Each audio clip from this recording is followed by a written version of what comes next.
So Narayan Iyer asks a question. This is equity related, I should say. Can you please advise? I have 2K SIP with Mirae and HDFC. I think it's 2K each with Mirae and HDFC respectively for the past 2 years, and now I have additional 3 lakhs to invest.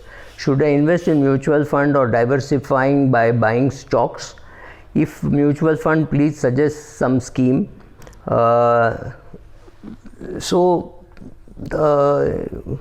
First of all, if a person is investing 2K per month with Mirae and 2K with HDFC, he has not mentioned the scheme, so I wouldn't know which scheme of Mirae and which scheme of HDFC.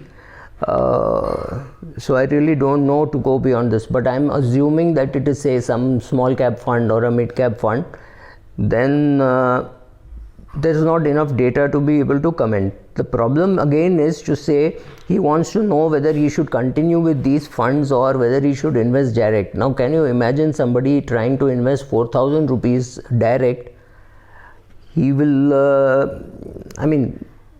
so I'm saying no, I do not know how to answer this question. I cannot, but in a general kind of a way, to invest in direct equities you will need experience, and that is not so easy to find. So should you invest in direct equities? The answer is no. He does not look like a candidate to be investing in direct equities because he cannot take these small but significant decisions. Thank you. Kannan wants to know, I have invested more than a couple of lakhs in Nippon India Equity Hybrid Fund in 2017. Presently, this is very much on the negative return even after the market recovery. What is the future of this fund? Performance is not good, but portfolio is good. So I like this Nippon India Equity Fund of 2000. He's invested in 2017.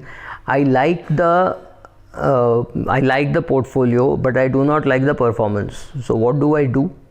Well, my suggestion to Kannan is to stay invested, right? Then Sutinder Gopalakrishnan has said, I have invested quite a significant amount in CPS ETF and Bharat 22 ETF few years ago, right? So the buying NAV is around 26, current NAV is about 17, GICRE, my buying price is 433, current price is 153, ICICI Bank buying is around 35, current is about 25. So I would like to get your view as to how these investments will look without booking losses. Will it make sense to average it out by buying more? Should I invest further amounts in it? My argument is yes, you should invest in it, but if the government does some privatization work, only then will the NAV really go up. So not very optimistic. Thank you.